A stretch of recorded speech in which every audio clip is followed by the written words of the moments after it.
Member of Parliament Derek O'Brien joins me right now. Good evening, Mr. O'Brien, and thank you for joining me. I do know, of course, that you're also very concerned about what's happening in your hometown, Kolkata. I understand you are in Delhi right now. Is there any information you can give us? Because we have a lot of young people whose family members are back home in Kolkata, parents are in Kolkata. Could you tell us what's happening on the ground right now, if you have information from your team? Yes, but let me clarify, I'm not a spokesperson of the West Bengal government. Okay. That's something else. I'm from the All India Trinamool Congress. Yeah, I'm speaking on behalf. Yeah. So firstly, Faye, thank you for taking me on here, because I can tell you what's happening on the ground. Well, it's bad. It's very, let me not, decorate this. This is very, very bad. The only good news, people were evacuated over the last 3 days. So that's the good news. The capacity was somewhere around 6 lakh to evacuate, but we managed to evacuate 5 lakh people. So every death is sad, but the death figure is comparatively lower. It's not in the thousands. So far, it's in double digits. So that worked out well.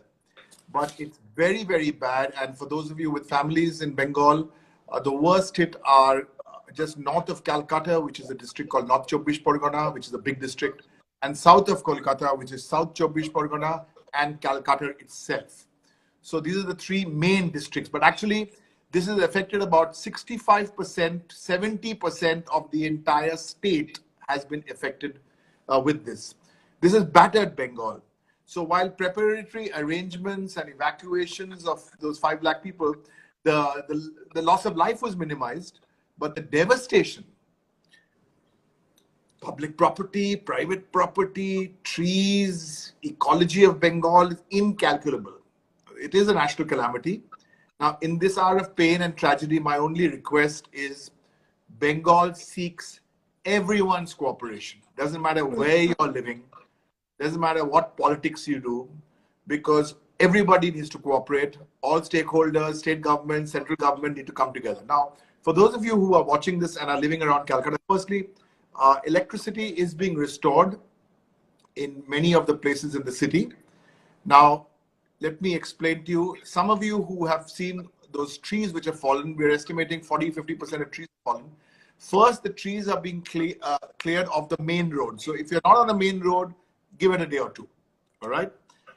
Then we're getting out tarpaulin sheets. This is not so much in Calcutta, but even in Calcutta, because so many people's homes have just like flown, literally the roofs have flown away. So tarpaulin sheets, we're getting out those water packets, because drinking water is going to become, that's what we were prepared for. Tarpaulin sheets, we had about 1 million tarpaulin sheets. And the other thing, which is for children, medicine supplies, especially anti-diarrhea and anti-venom, because this is snake season, not in Calcutta, but especially in the districts. So that we were prepared for. And of course, relief centers, we're not in a hurry to send people back to their houses, because damaged house sometimes can also collapse. So these are the kind of measures. Tomorrow, the Prime Minister is going to Bengal. The Chief Minister of Bengal has already made, she was there, as you would have seen those pictures at the emergency room, Faye, yes, last night and the night before. But it's grim. If I may quickly ask you a question, you did say, of course, 5 lakh people have been evacuated and they're currently in shelters. Is maintaining social distancing because of COVID in those shelters also something that the government is being mindful of at this point? I think you're absolutely right, because in fact, maybe we could have had more people into those shelters. But when people were being offered the shelter, now think about it, they're hearing about this big storm. There have been cases before where the storm is supposed to be very, very big. But the biggest storm ever in Bengal was in 1737, some 270 years ago. So people may have not moved out of their homes.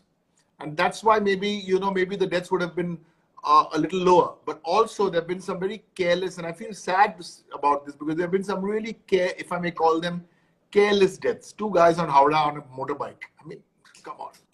So there's been a couple of cases like this. I would say 50% of the deaths have been careless, which could have easily have been avoided. You can't help it if you're in a home and suddenly there's a power outage, there's a short circuit and you're gone. But that is it. But I think Mamta Di's tweet today summed it up very well, Faye, that, yes, this is tough, but we need to get going together. And I'm really happy that there are platforms like yours, which I call the new platforms, which at 9 o'clock, 9:30 in the night, in the evening, are doing programs on this. And I'm really, may I say this on your platform? I know it's got nothing to do with the cyclone, but I'm not me, but I'm seeing the kind of stuff on Twitter and Facebook, and people are very, very upset, which is what is happening on television, except for 1.5 or 2 channels. Everyone's discussing, this is a major crisis. We're talking about, Mamta Di has said, the Chief Minister has said, we can't estimate it as yet, but a guesstimate, even if you take a guesstimate, because we've had cyclones before, we've had Bulbul, we've had Ayla, these have been, 30, 40,000 houses. This is like very, very big. This could be up to $1.5 billion US. Now, I don't want to shoot my mouth off because there's still, as I said, so the ministerial teams have been sent out to the districts, the bureaucrats have gone to the districts, but my one request to everyone with elders there, with parents, in Calcutta, or friends, parents in Calcutta, please stay at home. Electricity supply was actually in some places deliberately cut for safety reasons. So I think that's the way to be. And I think this is the time, spend a little less time on Twitter, on Facebook, or you could, but do something, even if it's tarpaulin sheets or. So let me ask you this: is the Chief Minister's Relief Fund, has it been activated for the cyclone right now?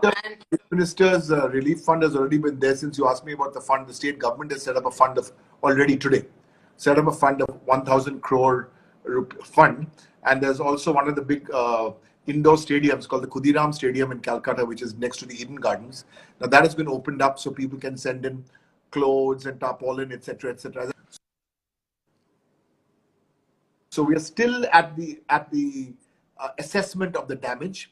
Obviously, our first priority is rescue, because there may be people who seriously need to be rescued. Then we get to the relief, and then we get to the rehab.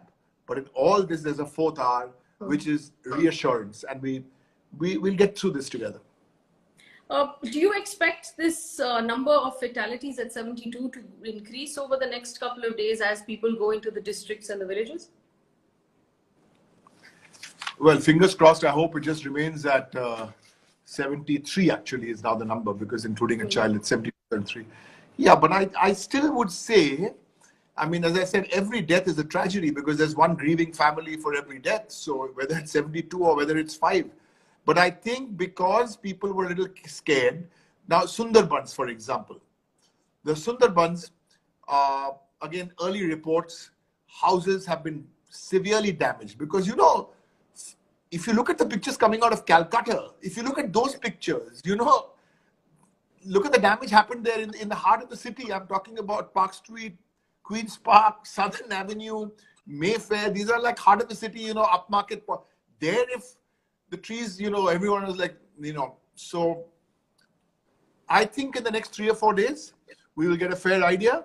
But that this is a calamity, that this is a catastrophe. You can use whatever word you want. But in this, we need to be positive. And I just hope and pray that for COVID, there was a lot of politics which the center were imposing on us and we had to contend with. Now I just appeal, leave the politics out, please. Leave the politics, keep the politics for winter. Now let's give relief and rehab. Thank you, Faye. Thank you so much for having me on your Instagram. And may I take this opportunity to wish you all the best in whatever you do.